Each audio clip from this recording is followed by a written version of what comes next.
Gente, boa noite, tudo bem? Quer dizer, boa tarde ainda, né? Sejam bem-vindos a mais um vídeo, a mais as nossas séries de live da ODAP. Nós estamos mais uma vez na semana de conscientização do autismo, né? Primeiramente, eu irei chamar a nossa intérprete, que irá fazer a nossa interpretação em Libras, né, do evento. E hoje, a nossa convidada é a Raquel Nunes, lá de Portugal. Primeiramente, eu peço desculpas, né, para aqueles que estão em Portugal. Nós não nos atentamos que o fuso horário tinha mudado, né? Então, por isso, peço desculpas. Aí, provavelmente, deve ser mais tarde, deve ser, né, 10 da noite. Então, mas nós seguimos com a nossa programação normal. Então, nesse momento, né, eu irei chamar a Fernanda para entrar aqui com a gente, né? E depois eu vou chamar, então, a Raquel para dar início à nossa live, tá bom? Seja bem-vindo, então, e bem-vinda a mais uma live da ODAP. Irei chamar, então, primeiramente a Fernanda. Estou convidando.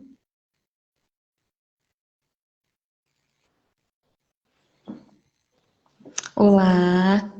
Agora irei chamar o Centro Norte Aba Norte, né, desculpa, que é a clínica onde a Raquel trabalha. Só um minuto, por favor. Centro Aba Norte. Estou convidando, então, a Raquel para estar aqui com a gente.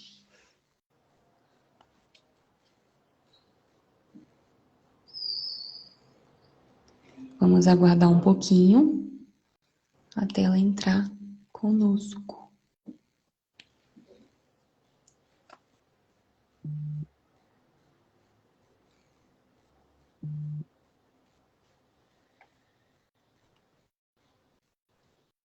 E para você, né, que está aqui nos acompanhando, seja bem-vinda mais uma vez, né? É um motivo de grande alegria, de satisfação tê-los vocês aqui conosco, por saber que estão sempre em busca de conhecimento, de informação, né? O autismo ainda é um tema que ainda há muitos mitos, então é sempre muito importante a Raquel está entrando. Nós, então, termos, né, essa informação sempre divulgada da melhor maneira possível para evitar, né, qualquer informação errada que possa prejudicar qualquer ser, né, qualquer vida aí.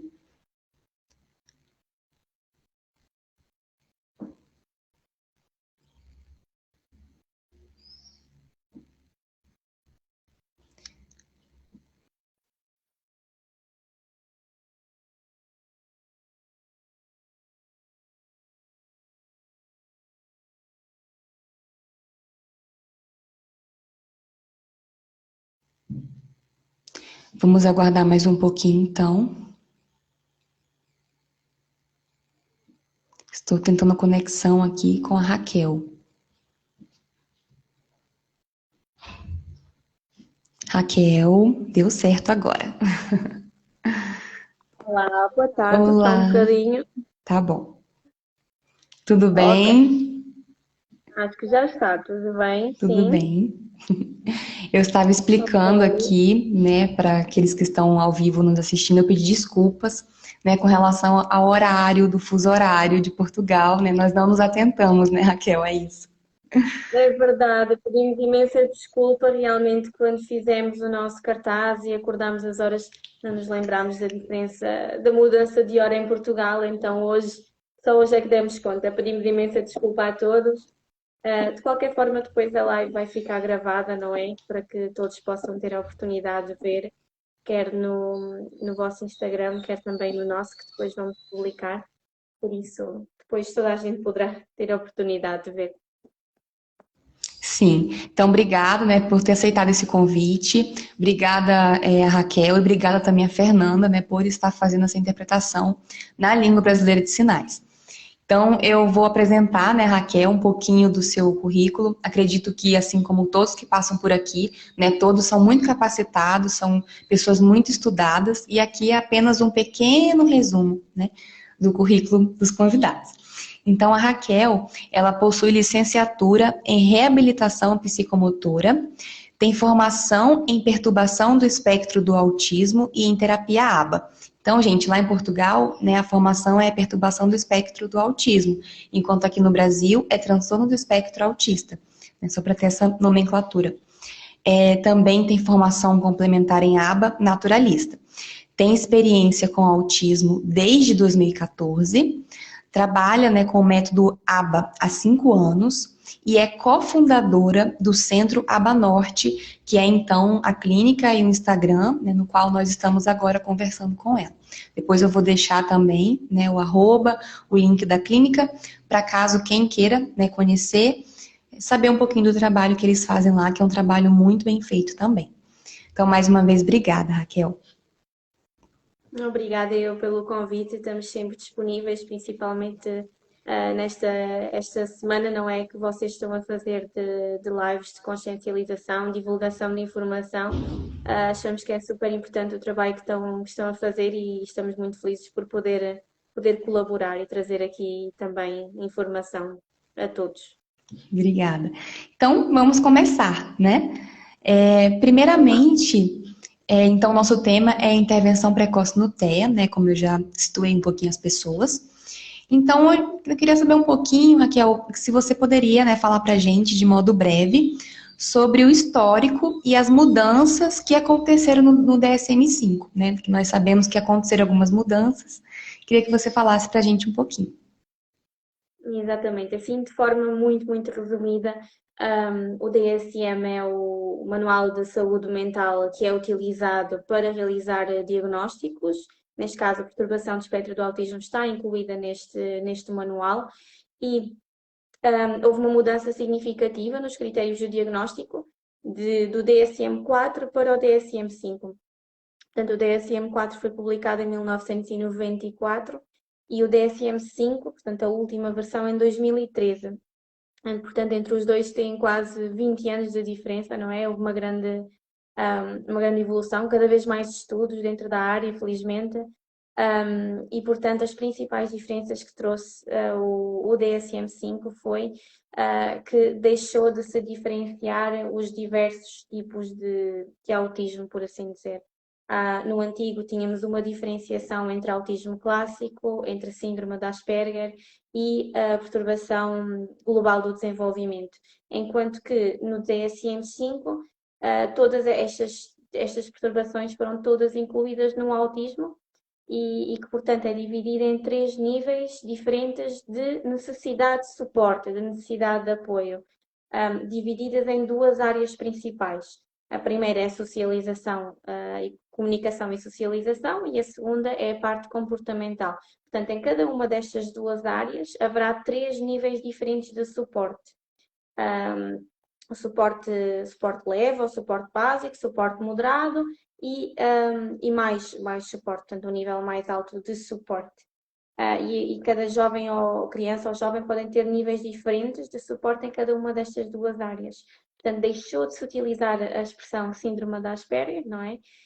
Inevitavelmente, nós ouvimos tanto falar que será um pouco inevitável que continuemos a o falar e o mesmo a utilizar, porque muitos adultos de hoje tiveram esse diagnóstico, não é? Portanto, é um pouco inevitável que continuemos a usar a expressão, mas nos novos diagnósticos já será tudo englobado no autismo.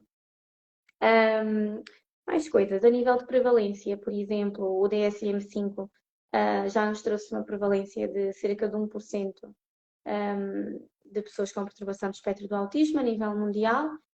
No entanto, se conhecermos, não é, temos que estar sempre em cima, não é, de estudos mais recentes, e em 2021, em dezembro, foi publicado um estudo mais recente, não é, nos Estados Unidos, e o resultado foi que 1 em cada 44 crianças com 8 anos de idade tinha diagnóstico de perturbação do espectro do autismo. Portanto, vimos aqui um aumento da prevalência, não é, por vários motivos. O primeiro será que certamente estamos mais informados, não é? Estamos mais atentos, existe mais informação. E também o facto de o DSM-5 trazer uma abrangência maior dos critérios.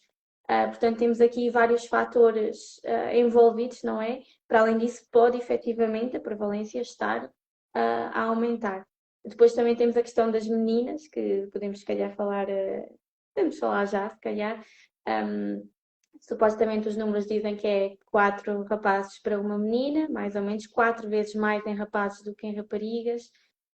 E, no entanto, hoje já sabemos que não é bem assim, principalmente pelo facto de as meninas terem sintomas mais leves, o diagnóstico é feito mais tarde e muitas vezes elas conseguem disfarçar melhor as características portanto, às vezes haverá alguns diagnósticos que nem sequer são feitos, não é?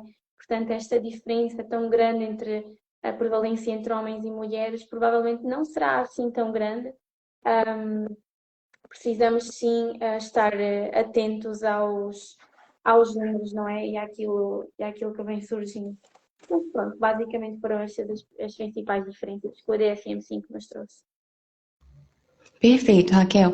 Antes de passar para a próxima pergunta, eu já vi que nós já temos perguntas, tá, aqui do nosso público. Isso é muito bom, eu quero agradecer. Eu vou sugerir, né, para a gente responder essas perguntas um pouquinho no final, que a gente pega um bloco, né, de várias questões e respondemos, pode ser? Ok, sim, claro. Como preferir. Tá bom. Então, seguindo nessa linha de raciocínio que você falou, o diagnóstico é dado, então, somente para crianças e também fale um pouquinho, você falou da prevalência já, né, que é mais em meninos do que em meninas, né, mas conta um pouquinho para a gente, então, se é só em crianças, né, se essa prevalência também permanece ao longo da vida, né, como funciona essa questão?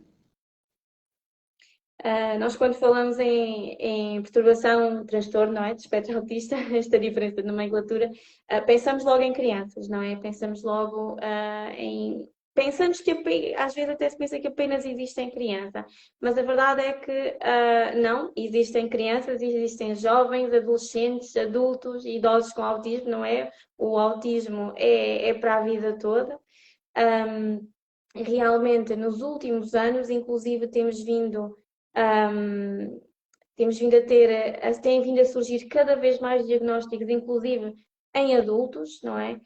Alguns diagnósticos que até podemos dizer que chocam a sociedade, porque são adultos que trabalham, que são casados, que têm filhos, alguns que até têm carreiras de sucesso ou que são famosos, não é? Que se veem agora em adultos a receber o diagnóstico de autismo. E isso é chocante para a sociedade, porque se está a trabalhar não deve ser autista, ou se é casado não deve ser autista. E não é bem assim, não é?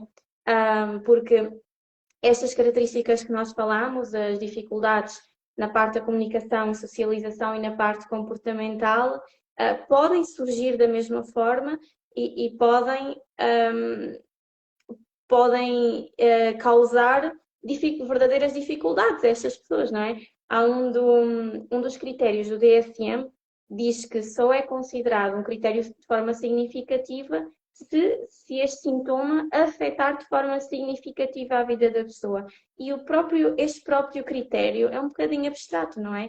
Porque não é por a pessoa trabalhar ou ter uma carreira ou casar ou ter família que, que não é afetada por estas dificuldades. Portanto, a pessoa pode ter todas estas características e mesmo assim ter dificuldade em criar e manter uma relação significativa de amizade, uma relação amorosa, pode ter dificuldade em manter contacto ocular, que afeta as suas relações no trabalho, pode ter questões sensoriais, não é? De ser hipersensível a sons, a texturas, ter seletividade alimentar, que afetam realmente de forma significativa a vida da pessoa, não é? Portanto, o diagnóstico está cada vez mais abrangente, felizmente, porque muitas pessoas lidam com estas dificuldades toda a vida e não percebem exatamente porque é que isso acontece, porque é que toda a vida sentem que foram um pouquinho diferentes e não percebem exatamente porquê, e realmente, por vezes, o diagnóstico em adultos vem ajudá-los a compreenderem-se melhor e conhecerem-se melhor a eles mesmos. Portanto, não é só em crianças. Nas meninas, como falámos, é mais tardio. Em Portugal, a média de idade em que é feito o diagnóstico, principalmente em meninos, é entre os 3 e os 5 anos de idade.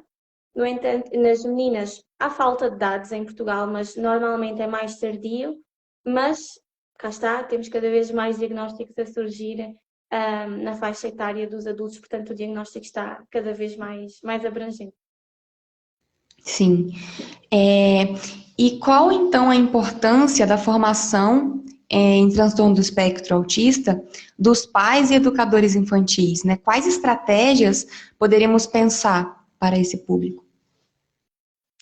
Então, se queremos conseguir intervenção precoce, isto aqui estamos a dar um pré-requisito, não é? Se queremos conseguir iniciar realmente a intervenção o mais cedo possível, precisamos formar pais, formar educadores de infância, formar professores, porque são a população que está mais próxima das crianças na primeira infância, não é?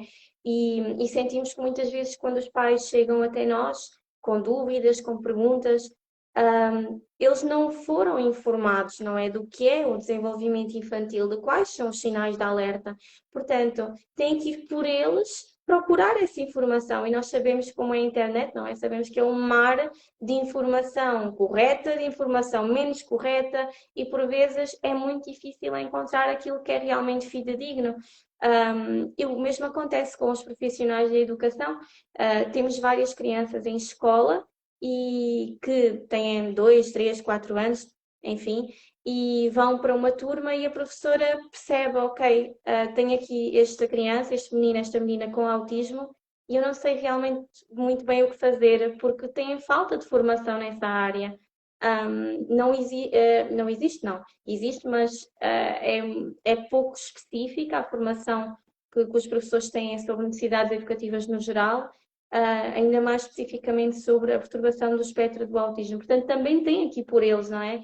E temos muitos e excelentes exemplos de professores e educadores que por eles vão à luta e fazem cursos e ouvem e pesquisam e fazem, enfim, fazem cursos para saberem mais, para saberem como ajudar melhor os seus pequenitos. Portanto, temos muita falta ainda, pelo menos aqui em Portugal sentimos muito isso, que há muita falta de informação ainda nos pais e educadores e nós precisamos formá-los.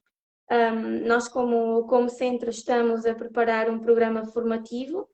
Já começámos e temos muito a desenvolver ainda, porque ainda estamos a dar os primeiros passos.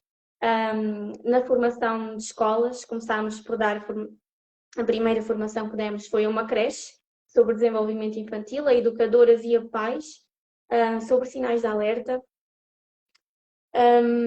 Portanto, começar por aqui, dar a formação sobre desenvolvimento infantil, sobre autismo, sobre inclusão, até mesmo sobre autismo, mas explicado para crianças, não é? Para que outras crianças também saibam o que fazer, como identificar as diferenças e como é que podem interagir, não é? Com as crianças com autismo também. Portanto, começa tudo aqui, a informar os pais e a informar os professores. Nós também trabalhamos muito em contexto escolar e de domicílio, o que nos permite, como equipa, estar muito presentes nas duas áreas. Em casa, estamos presentes com os pais, aí um bocadinho mais à frente falar um bocadinho mais sobre isso, e nas escolas estamos com os professores na prática para os podermos ajudar e dar-lhes as estratégias que eles tanto precisam para aplicar, não é? A intervenção precoce, para começarmos a intervenção o mais cedo possível.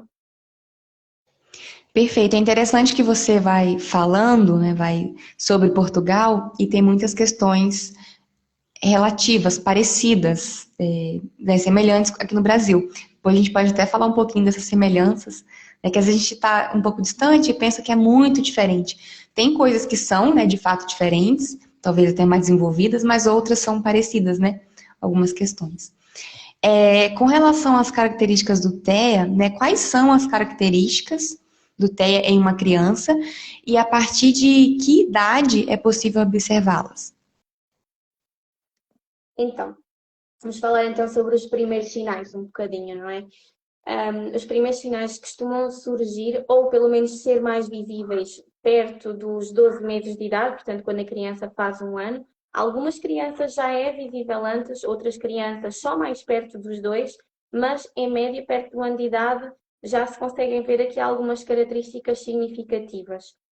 Pessoalmente, como equipa, a criança mais pequenina com quem trabalhamos tinha 8 meses, e sim, com 8 meses já era possível ver ali vários sinais de alerta, como por exemplo a falta de reação ao nome, não é? Quando a criança é chamada pelo nome, não reagir de forma automática, a falta de contacto ocular, não é? Pegando na criança ao colo e cantando uma música ou fazendo brincadeiras, caretas, o bebê com 8 meses de idade já é esperado que preste atenção ao adulto, que troque, mantenha o olhar e que faça trocas de balbuciar e de, portanto, de interação social, não é a base da interação social, e este menino, por exemplo, não o fazia. Temos também o pouco, ora bem, a ver se não me esqueço de nenhum, a hiper ou hipossensibilidade, portanto, há crianças que reagem de forma excessiva a estímulos baixinhos, uh, exatamente, como por exemplo um som de um aspirador ou de um cão a ladrar na rua pode desencadear na criança uma reação considerada excessiva, mas também pode acontecer o oposto. Podemos estar a falar de um estímulo muito forte, um barulho de passar uma ambulância na rua e a criança não dar o mínimo sinal, portanto, hipo ou hipersensibilidade.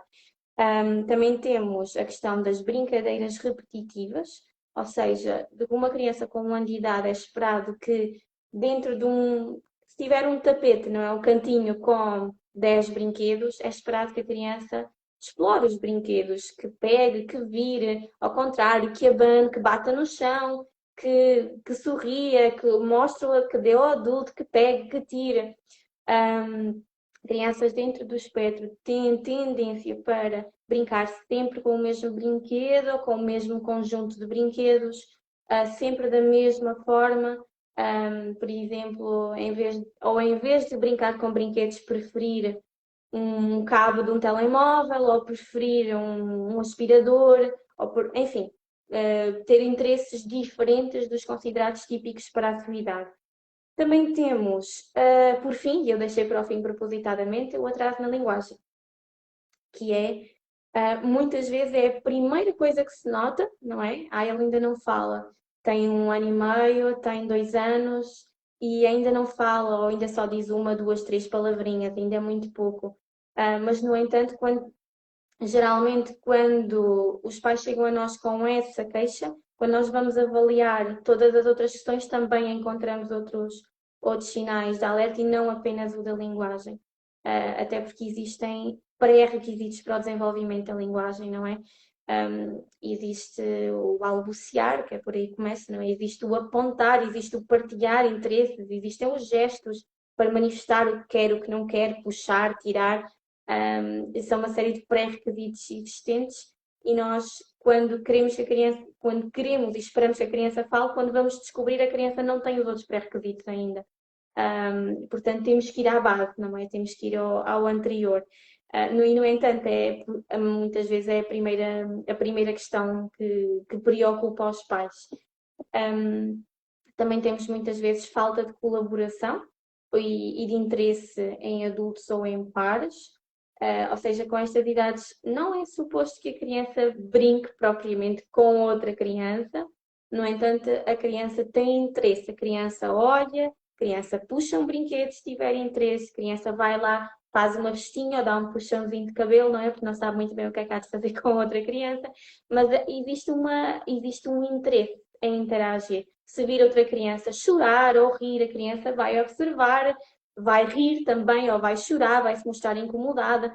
Portanto, existem interações sociais que a criança dentro do espectro do autismo não faz tanto. Agora, todos estes sinais que eu falei agora, todos estes primeiros sinais que eu estou aqui a falar, não significa de forma nenhuma que a criança os vá apresentar a todos, ok? Eu falei aqui provavelmente dos 7 sinais, não significa que a criança vá apresentar a todos.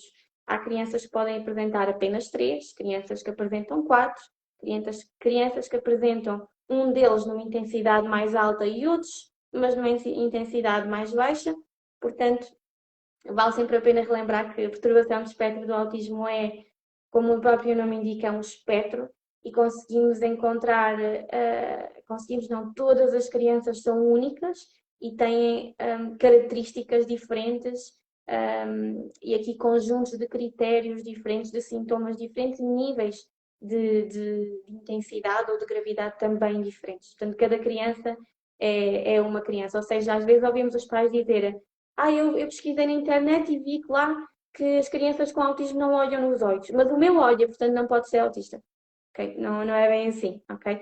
A criança até pode olhar, mas pode olhar numa frequência inferior ao que seria esperado para a sua idade, ou até pode olhar nos olhos de uma forma como seria esperado, mas apresentar outros sinais que são suficientes para, para, para encaixarmos aqui dentro do espectro do autismo, não é?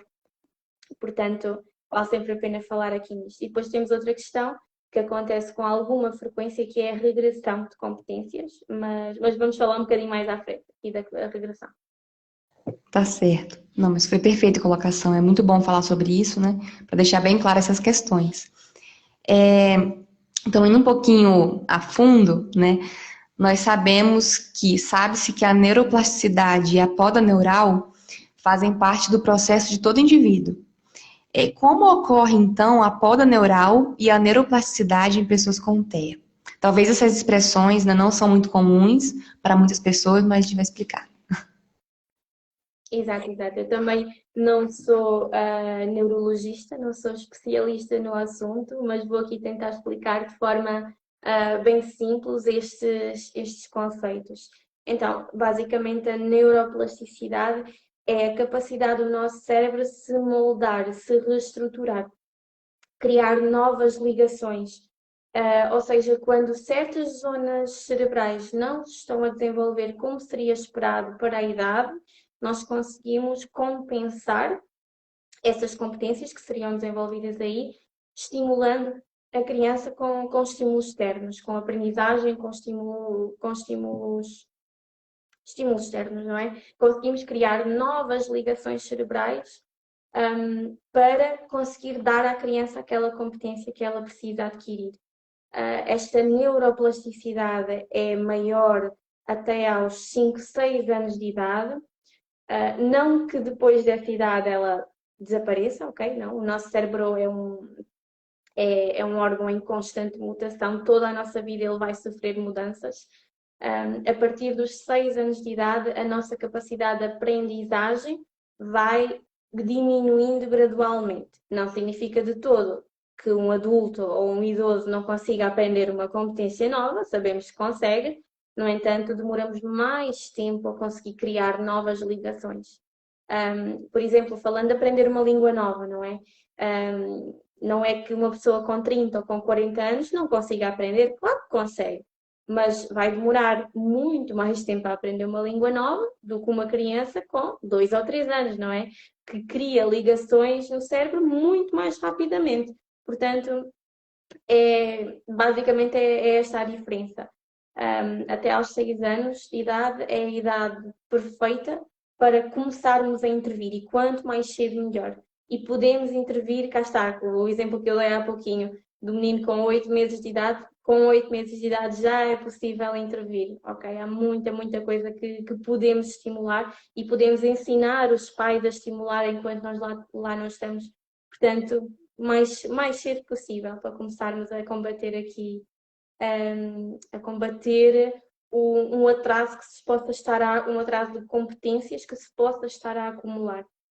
Depois também temos o outro conceito que é a poda neural, que também é importante, que é um conceito bastante associado à regressão de competências.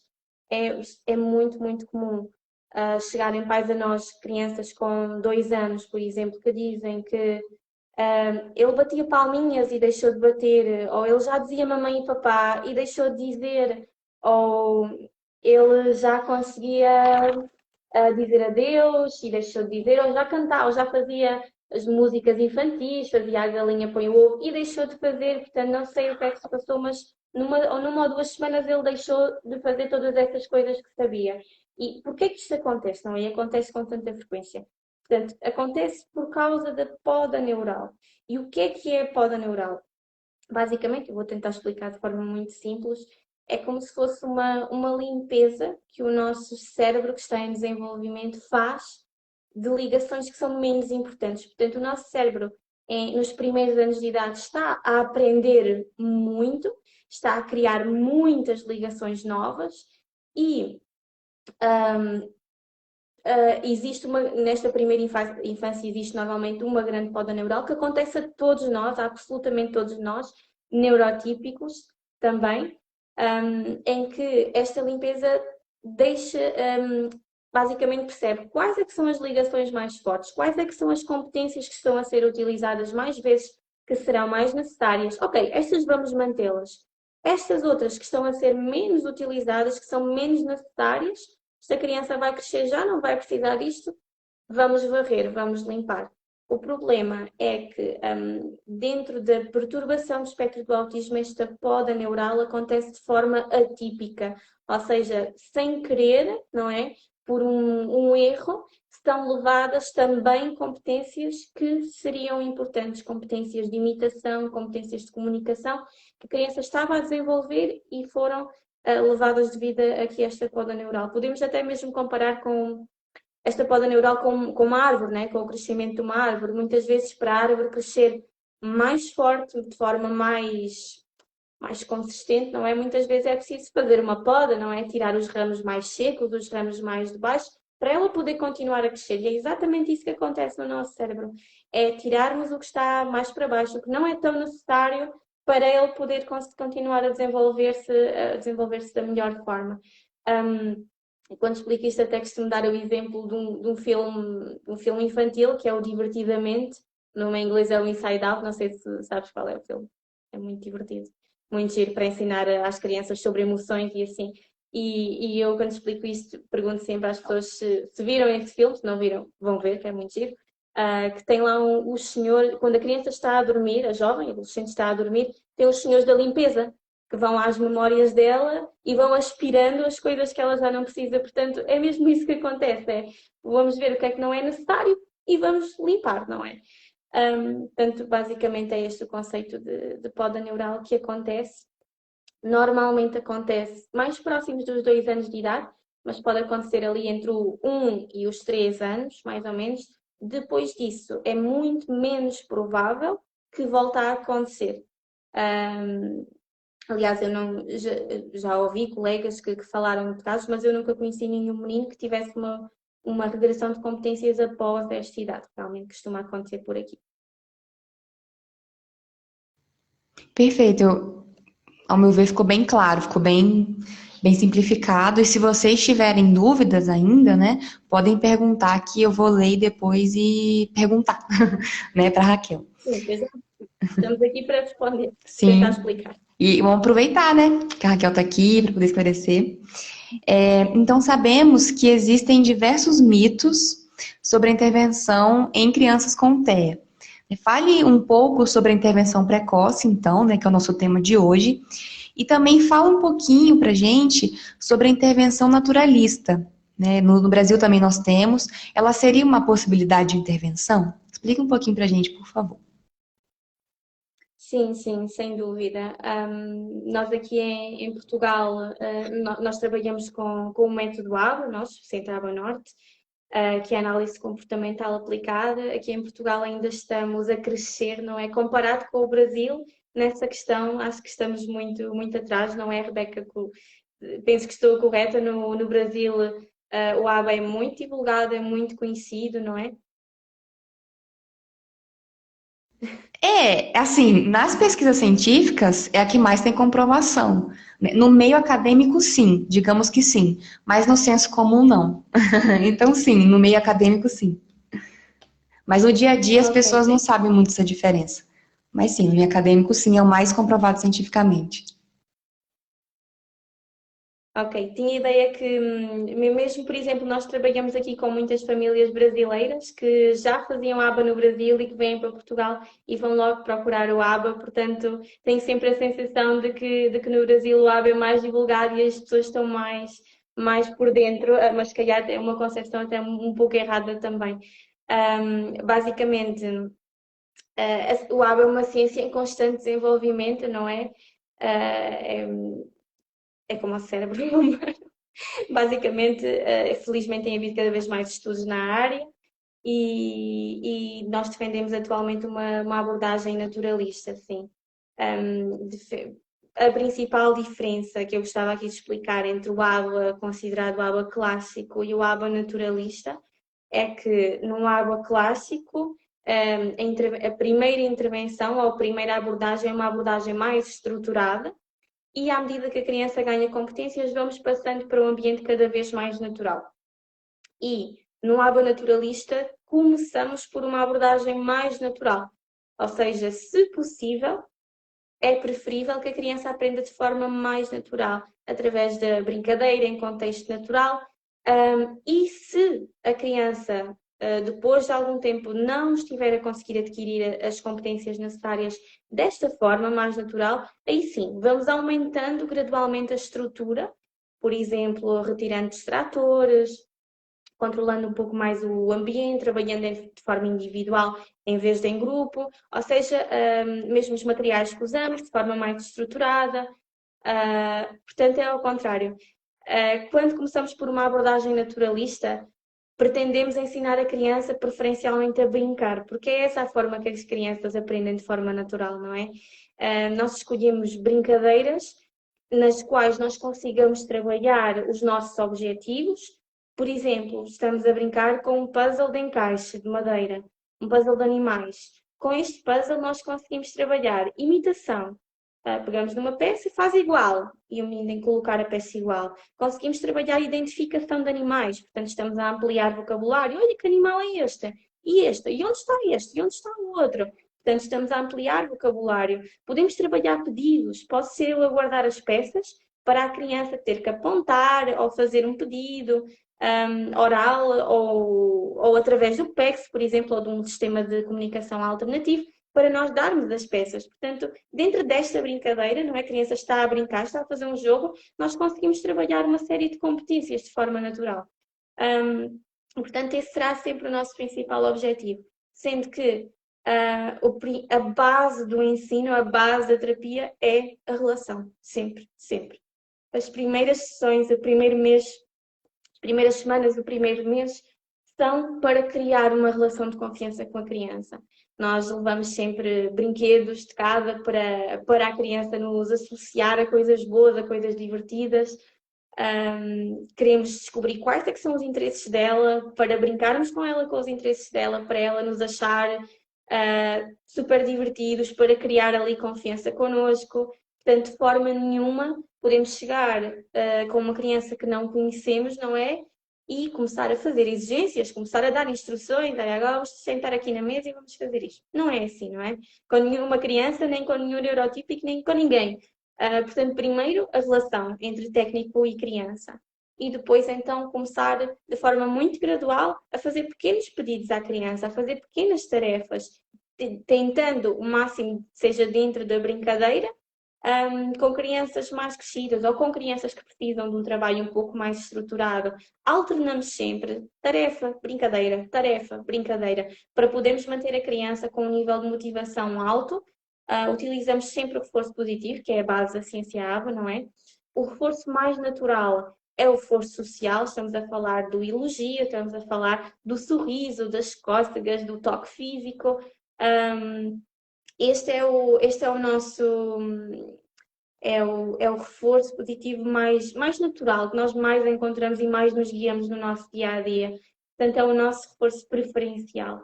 Quando este não é suficiente para motivar a criança a realizar as tarefas ou a entrar nas brincadeiras connosco, que para nós podem parecer muito divertidas, mas para a criança até pode não ser assim muito interessante, vamos buscar outro tipo de reforços, como objetos, como brinquedos, como um sistema de ponta, entre outros reforços, mas cá está, o principal e o primeiro que nós vamos tentar sempre utilizar é o mais natural. É o reforço social, é a brincadeira, é o contacto físico, são as cócegas, é as corridas, somos nós, não é? É a relação, a interação social. Portanto, deixa-me ver se não me esqueço de nada, que eu... depois começo a falar e a vaguear e depois esqueço-me de dizer as coisas que eu mais quero. Portanto, neste tipo de abordagem mais naturalista, por vezes ou muitas vezes uma competência pode demorar mais tempo a ser adquirida, mas quando é adquirida é mais consistente e é mais natural do que se começarmos de forma estruturada e formos naturalizando. Portanto, esta sempre será a nossa primeira abordagem. Nós aqui, como Centro Aba Norte, todas fizemos formação complementar em aba naturalista e fazemos o nosso melhor no dia a dia para continuar a formar-nos e a aprendermos mais e a continuarmos a aplicar este tipo de abordagem, porque vemos realmente que tem resultados muito bons. A criança aprende melhor quando está envolvida emocionalmente, de forma positiva nas brincadeiras. Quando associa aquela competência a um momento prazeroso, a probabilidade dela adquirir aquela competência, dela estar motivada para a aprendizagem é maior. Portanto, se é este o caminho, para conseguirmos ensinar, é por aqui que temos que ir todos. E o trabalho em equipa aqui é mesmo essencial, porque dependendo de cada criança, não é que são todas as crianças são diferentes, nós precisamos descobrir o que ela mais gosta de fazer, brincadeiras que funcionem para a manter motivada e partilhamos em equipa, porque eu posso ter ideias para fazer 3 brincadeiras e pode vir uma colega minha que se lembra de fazer outra brincadeira que a criança adorou e daquela forma ela conseguiu aprender aquela estratégia.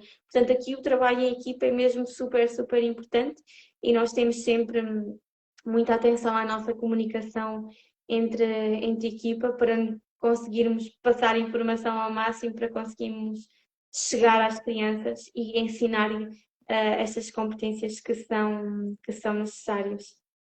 Estou aqui a olhar para as minhas notas a ver se me esqueço, não vou esquecer de dizer aqui nada. Portanto, falando aqui da intervenção precoce, não é? Visto que nós trabalhamos essencialmente em escolas e em domicílios, dá-nos a oportunidade de estarmos presentes nos dois contextos em que a criança está há mais tempo, não é? E com as duas populações que nós falámos no início que mais precisam de ter informação, que são pais e os educadores de infância e os professores.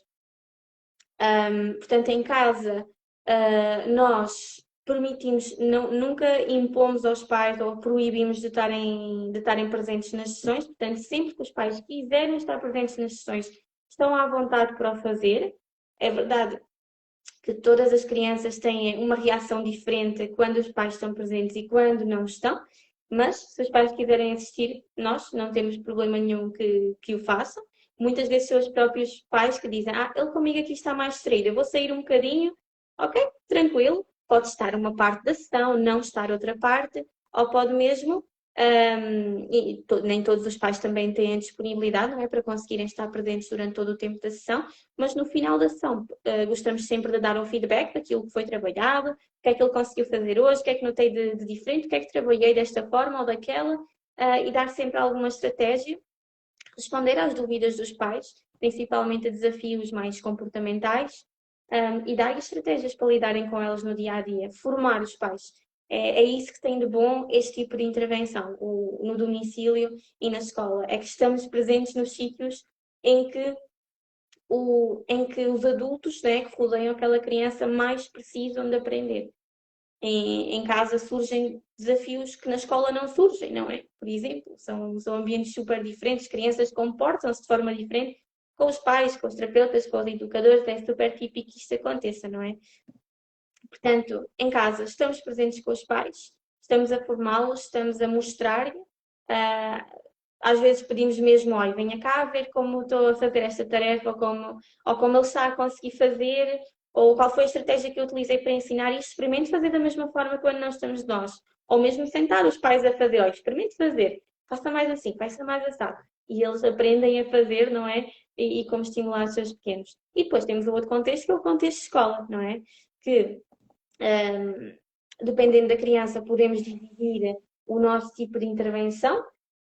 Há crianças que têm a sessão toda em grupo, que já têm competências para permanecerem, para trabalhar em grupo. Há crianças que podem precisar de dividir a sessão em um bocadinho individual e outro bocadinho em grupo. Podemos mexer com este tempo, com o tempo individual e com o tempo em grupo, conforme as necessidades da criança. Temos, por exemplo, dar o exemplo aqui de uma criança que nós estávamos a trabalhar competências sociais. Portanto, fazia sentido trabalhá-las em contexto de grupo, não é? Mas em sala de aula, visto que aquela criança, aquele menino, não tinha muito interesse em brincadeiras motoras ou em brincadeiras de faz de conta, que era o esperado para a sua idade, nós tentámos ensinar outro tipo de brincadeiras para ele fazer com pares, por exemplo, fazer um puzzle, e depois lembrámos-nos que aquele menino, especificamente, gostava de jogos de regras, portanto, vamos ensinar aqui jogos de regras simples, de mesa, para poder colocá-lo a jogar com um par. Mas, então pensámos, ok, vamos escolher aqui alguns jogos. Jogo da memória, o loto e o dominó, por exemplo, que são jogos básicos, não é? Jogos simples de regras que este menino já tinha competências para fazer e as outras crianças da idade dele também. No entanto, nós, em contexto de turma, com o barulho de fundo e os distratores, não conseguimos ensiná-lo a jogar estes jogos, ensinar-lhe as regras. Então, o que é que nós fizemos? Fomos trabalhar este jogo em contexto individual. Em contexto individual, ensinámos as regras, inclusive tirámos fotografias, colámos no caderno, escrevemos todas as regras e depois de muita repetição com o adulto, conseguimos que ele percebesse e ganhasse prazer a brincar aquele jogo, porque já tinha entendido como se fazia. E nós, ok, estamos no ponto. E agora vamos passá-lo para a turma. Vamos colocar esta criança, ao qual nós já demos a ferramenta para estar com pares, vamos colocá-lo a fazer isto com os pares. E aí sim, ele em contexto de grupo, mesmo com barulho, com mais distratores, como ele já estava por dentro do jogo, já se conseguia sentar a uma mesa com um par e fazer o jogo, não é? Portanto, temos que analisar cada criança e cada caso, quais são as necessidades, as competências que ela tem, para podermos gerir a nossa intervenção em escola. Com meninos mais crescidos, já trabalhamos um bocadinho mais questões académicas, uma preparação para o primeiro ciclo, mas aqui no Jardim de Infância, falando de intervenção precoce, não é? O mais cedo possível, estamos muito presentes com as educadoras também, não é? Não é só trabalhar com a criança, mas também ajudar a educadora a ouvir as preocupações dela, as prioridades dela, adaptarmos-nos à rotina daquela salinha e percebermos como é que eu posso ajudar aqui e como é que eu transmito isto aos profissionais da escola para eles fazerem quando eu não estiver aqui, porque o meu objetivo não é ficar ali para sempre, não é? O meu objetivo é estar ali quando a criança precisa e aos poucos eu ser cada vez menos precisa, não é? Eu afastar-me cada vez mais e ela ser cada vez mais autónoma. Portanto, ouvir os educadores, ouvir os auxiliares, formar auxiliares também, essa é outra questão, não é? Às vezes focamos-nos muito na educadora, mas, por exemplo, tinha um caso de um menino em que ele tinha uma auxiliar muito direcionada para ele. Ela estava muito do tempo a dar apoio a ele. Então, essa foi a principal pessoa que eu quis formar, né? Visto que era ela que estava muito tempo a dar-lhe apoio. Portanto, educadoras, auxiliares, outras pessoas da escola também, funcionárias, da parte do refeitório, portanto, qualquer pessoa a nível escolar que precisa e que interaja com aquela criança pode usufruir pode beneficiar de ter uma técnica a ajudá-la, não é? Que lhe dê estratégias, ou experimente desta forma, experimente daquela. Ou vamos criar, a criança precisa de pistas visuais, ok, vamos criar, vou ajudar a professora a elaborar uma estratégia visual para utilizarmos aqui na sala que funcione para aquela criança. Experimentámos uma, não funcionou, vamos fazer outra. Ok, estamos aqui mesmo para isso, não é? E às vezes é por tentativa e erro que chegamos às conclusões. Portanto, estamos aqui na escola, cá está, para também formar os profissionais de educação. E quando pensamos que estamos a formar esta educadora, não é? Para ajudar esta criança em específico, também temos que pensar que os próximos meninos que essa educadora tiver já vão beneficiar disso, não é? Ela já vai estar mais preparada para lidar com os próximos meninos ou meninas que ela tiver dentro da perturbação do espectro do autismo. E portanto, é isto, é divulgar cada vez mais, estamos na luta. E nesta semana especial queremos mesmo falar sobre isso. Não sei se há mais alguma pergunta específica ou se podemos falar um pouco. Perfeito. Vamos já caminhando para o final. né? Porque às 8 a gente vai ter uma outra live aqui, e aí só para o nosso público conseguir beber uma água depois, né, descansar, para ir para a próxima live das 8. Então, assim, mas, né, concluindo aqui, eu vou pedir, antes da minha pergunta final para você, Raquel, que eu perdi, foi entrando muita gente, eu peço desculpa, ficou lá em cima, que eu não consegui nem achar, eu tô um tempão e não consegui achar. Uma pergunta muito importante, se você tiver aí ainda, refaça, por favor, sua pergunta. Ela falou que ela é surda e ela é autista, ou tem alguém na família que é autista, e na comunidade, né, as mães são contra remédios, e ela fez uma pergunta interessante sobre drogas e remédios, que ela queria que você falasse. Só que eu vou pedir para ela refazer a pergunta, se ela ainda estiver aí presente, para ver se eu não entendi errado, que ela queria que você falasse sobre remédios, né, com crianças autistas, porque tem muitas mães que ela convive que são contra.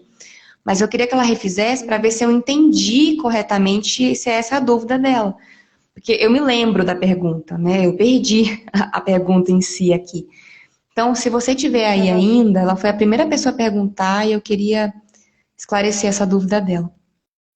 Enquanto ela se Estava tiver. aqui a tentar procurar, mas não estou a encontrar também. Se ela foi a primeira. Se ela tiver aí ainda, por favor, aproveite e refaça. E aí eu vou fazer minha última pergunta para Raquel. Para você, na verdade, não é uma pergunta, né? Mas não sei nem como a gente poderia nomear, um pedido para você falar um pouquinho sobre a sua experiência, né, sobre esses seus anos de trabalho, né, nós sabemos que você é cofundadora, né, da Clínica de Portugal, da Centro Aba Norte. Fala um pouquinho para a gente, então, você trabalha também com muitos brasileiros, né, que você falou, se você percebe muita diferença da intervenção daí para cá, como que funciona? Fala um pouquinho da sua experiência para a gente conhecer um pouco mais. E fique à vontade, a moça que fez a pergunta, faz novamente. Obrigada. Sim, realmente foi aquilo que eu disse há pouquinho, que eu sentia que no Brasil que existia mais informação sobre o ABA, que mais pais e mais mães têm acesso e fazem ABA e procuram ABA com os seus pequenos, tanto que cá está, chegam a Portugal muitas famílias que vêm procurando ABA porque já faziam no Brasil o ABA. Aqui em Portugal, como eu disse, ainda estamos muito no início, ainda existem muitos mitos, sentimos que ainda existe muito pensamento de no ABA vamos sentar a criança 3 horas numa mesa a fazer tarefas e isso é super cansativo, é frustrante, não é? E não é de toda essa forma que nós trabalhamos, não é? Obviamente que não podemos falar por todos, por todos os sítios, porque haverá, como em todo lado, não é? Diferentes abordagens, haverá sempre diferentes abordagens, não é? E gosto de explicar aqui qual é a nossa é mesmo a abordagem naturalista, com base na relação e com base na brincadeira e na motivação da criança, dependendo de cada criança, não é? Poderemos ter uma abordagem um pouco mais estruturada ou um pouco mais natural, dependendo da necessidade de aprendizagem dela, mas, no entanto, temos crescido, estamos contentes com o nosso crescimento aqui, estamos a conseguir chegar cada vez mais, a mais pessoas e felizmente as redes sociais também vêm ajudar a que nós consigamos divulgar mais informação a pais, à comunidade, um projeto que eu há pouco não falei há pouco um pouco sobre pais, sobre educadores, mas nós também temos em vista para projetos futuros fazer mesmo palestras na comunidade, no geral, portanto queremos chegar aqui ao máximo de pessoas possíveis. Sentimos que em Portugal ainda existe muita falta de apoio também para estas terapias, também estamos na luta pelo, pelo reconhecimento e por tentar de todas as formas que os pais consigam apoios e consigam ajudas para usufruir desta terapia. Temos também programas de orientação parental online, parental e profissional, para que podemos, inclusive já trabalhamos com famílias fora de Portugal, temos muitos portugueses espalhados pelo mundo, não é? E que podem usufruir também destes serviços online para conseguirmos, mesmo longe, conseguir ajudar. E, portanto, a nossa abordagem tem sido mesmo tentar ajudar e divulgar informação sobre o ABA a cada vez mais famílias. Queremos adultos, queremos jovens e adultos com autismo capazes, autónomos e mais que tudo, felizes, sem dúvida. Certo. Nós temos uma visão um pouco diferente, né? A gente sempre, bom, pelo menos, a maioria das vezes nós sempre pensamos que o outro país está um pouco à frente, né, um pouco mais avançado. E na verdade são só aspectos diferentes, né? Porque são pessoas diferentes, são profissionais diferentes. Né? Então, às vezes, o que aí vai estar um pouquinho mais avançado, aqui não, e aqui sim, aí não. Né? E aí, cada um sempre na sua luta, né? Cada profissional na sua luta. Raquel, a moça não se manifestou, mas eu lembro que o tema central era remédio. Você poderia falar um pouquinho, então, né, sobre os medicamentos, né, das Sim, comorbidades, né? sim, eu não vou alongar sobre esta Tá. questão porque não sou profissional da saúde, Sim. Uhum. mas basicamente a nossa opinião é que, a nossa opinião como equipe, não é? É que a primeira abordagem às perturbações do comportamento, a primeira abordagem nunca deve ser os medicamentos, não é? Devemos tentar primeiro uma abordagem com terapia comportamental, uma abordagem com base em terapia, em psicologia, em terapia ocupacional, em psicomotricidade, portanto, em terapia da fala. Obviamente, falamos aqui não apenas da terapia ABA, mas todas as outras terapias também são importantes, cada uma na sua área diferente. Portanto, a primeira abordagem será sempre, sempre, sempre, sempre terapêutica e a medicação será, eu acho que temos de ter uma visão equilibrada, não é nunca a medicação, não vou pôr ao meu filho, mas é utilizar apenas quando realmente foram, tentamos intervir e ajustar perturbações comportamentais, desafios comportamentais, e só com a terapia não estamos a conseguir e poderemos realmente, esta criança poderá beneficiar de uma ajuda a nível de medicamentos, não é? Para conseguirmos trabalhar melhor com ela e ela ganhar mais competências de outra forma. Portanto, acho que o importante é termos aqui uma visão equilibrada, não é tudo ao mar nem tudo à terra, como temos aqui em Portugal, né? Um, não é nunca vou dar medicamentos ao meu filho, mas também não é a primeira coisa que se faz, não é? Temos um problema de comportamento, vou dar medicação para corrigir, não, não é isso, ok? É tentar primeiro uma abordagem terapêutica e quando realmente verificamos que não é suficiente para conseguir ajustar aqueles comportamentos. Claro que não é experimentar a intervenção terapêutica um mês e se não resultar, ok, vamos ao medicamento, não é? Temos que deixar a intervenção dar tempo para ela atuar, não é? E se realmente não estiver a funcionar, ok, vamos ouvir a opinião de um médico, não é? De um especialista no assunto, de um pedopsiquiatra, de um pediatra do neurodesenvolvimento, para ver o que é que poderá ser, o que é que poderá ajudar aqui melhor a criança. Perfeito, eu estava vendo aqui. Alguém mais tem alguma questão, uma pergunta, né, para fazer para Raquel? Estamos chegando ao fim, mas você pode tirar sua dúvida. Enquanto se alguém sentir a vontade para perguntar, pode perguntar. E como eu sempre falo, se você às vezes não se sente, né, na liberdade de fazer sua pergunta aqui, depois eu vou deixar o Instagram da clínica, né, da Raquel, e vocês podem tirar suas dúvidas diretamente com ela ou mandarem mensagem para a gente da ODAP também, né, que a gente passa para ela. O importante é sempre as dúvidas serem solucionadas, né, da melhor maneira possível, de uma maneira breve. E se você também está aqui conosco, é de Portugal, é do Brasil, continue com a gente, porque às 20 horas nós teremos outra live, né, falando da análise do comportamento, do acompanhamento terapêutico, juntamente com o doutor Lucelmo Lacerda, um professor daqui do Brasil. Então, fiquem com a gente também, que vai ser muito legal, muito importante. E se ninguém tiver. Oi? Pode falar. Não, não, eu estava aqui a pensar, penso que não há mais perguntas. Portanto, acho que abordámos aqui os temas todos, os pontos todos que queríamos. E agora, força para a nova live. Estamos aqui para continuar. Sim, eu quero agradecer você, né? Comentaram aqui, né? Parabéns pela live, obrigada. Obrigada a Raquel, né, que se disponibilizou. Aí já é quase 11 horas, né?